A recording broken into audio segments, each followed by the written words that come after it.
Hey guys, welcome back to Dry Racing. And today, really quick and to the point, we're showing you how to adjust the bands on your 727 transmission. First off, what we're going to need.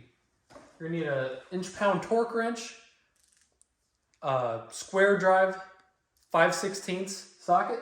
It would help to have a 5/16 open-end wrench, silver Sharpie or whatever color you want for marking, and a 3/4 wrench, and then whatever size hardware you have holding your oil pan on, or your transmission fluid pan on. Ours, I believe, happens to be 1/2 inch. And then because we're doing this service anyways, we got a new pan gasket from Moroso. And this thing looks pretty heavy duty. So let's get into showing you what we got to do. So the information we're using to do this is coming out of this Shilton's manual. We've been doing this for years, according to these, what they suggest, and it works great. But if you have an aftermarket valve body, it may differ from that. So if you have one, maybe look into what you actually need to do. So first off, what we're gonna need to do here is the kickdown 2nd degree band adjuster. Take our 3/4 wrench, and this is just more like a jam nut. Loosen that up.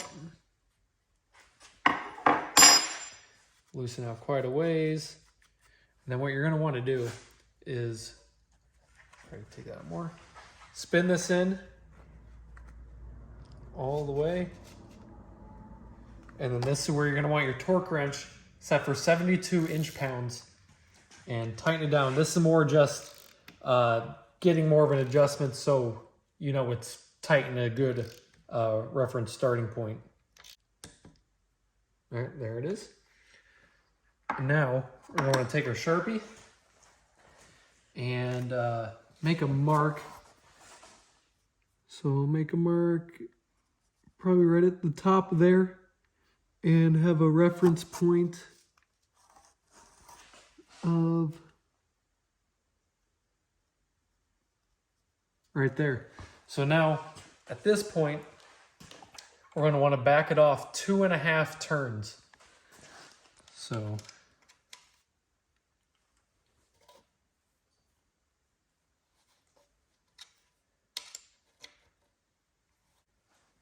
two and 1/2. Yeah, I think that looks good.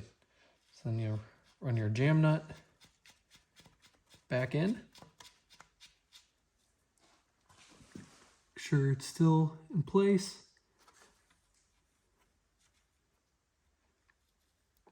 And then to tighten it down, you're going to want to put your 5/16 wrench on that so it doesn't move. Still good there. And then tighten this down.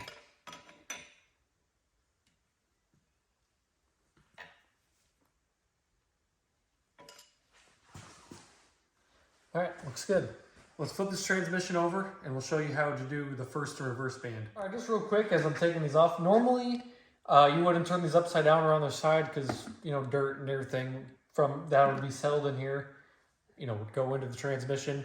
Normally this would be, you know, down, dropping down from the car, but we're not, for the sake of video, we're doing this, and also we're not super concerned about ours being dirty because it's been serviced a lot, always clean fluid, so that's why we're doing it.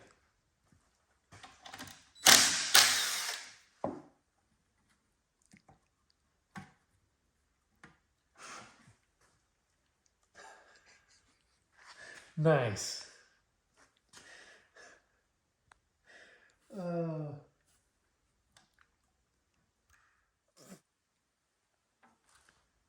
Per usual, nothing can be clean. But the fluid does look clean.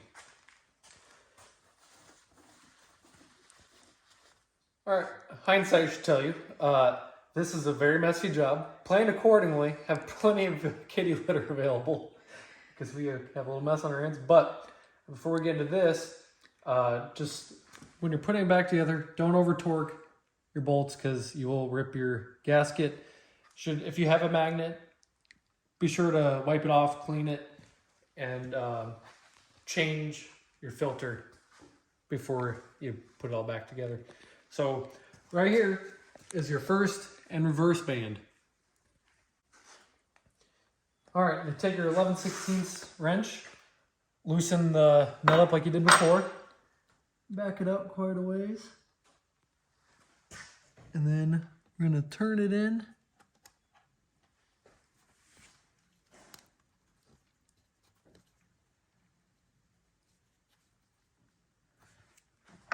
And once again, going to 72 inch-pounds. Verify that.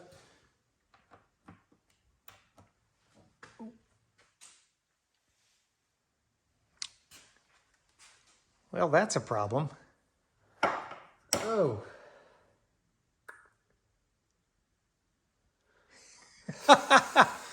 Well, we got a problem.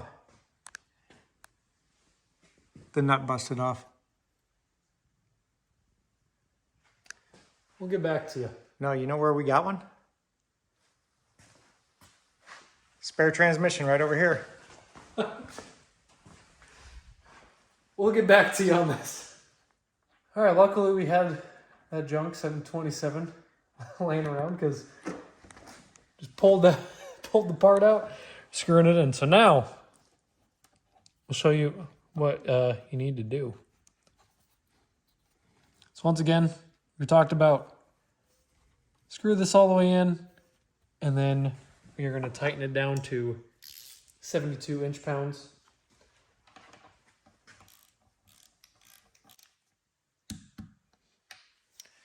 Okay.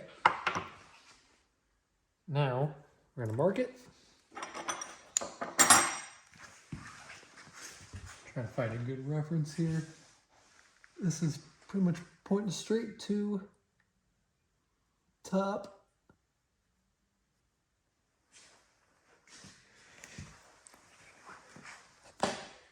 Now we're going to back it out. So for this first and reverse band, we're only going to back it out 2 times.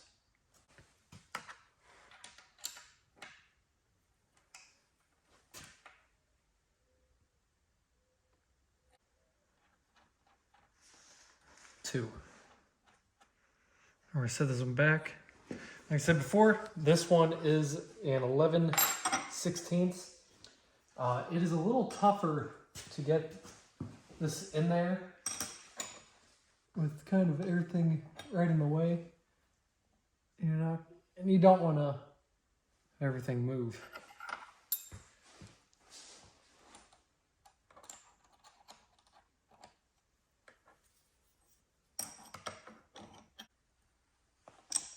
All right, there you have it. Adjust it out. New part, new old part. And pretty much all there is to it. Pretty simple. And if you're drag racing all the time with this transmission, it doesn't hurt to do this. If you're gonna have the engine out working on anyways, transmission's already out, might as well do it.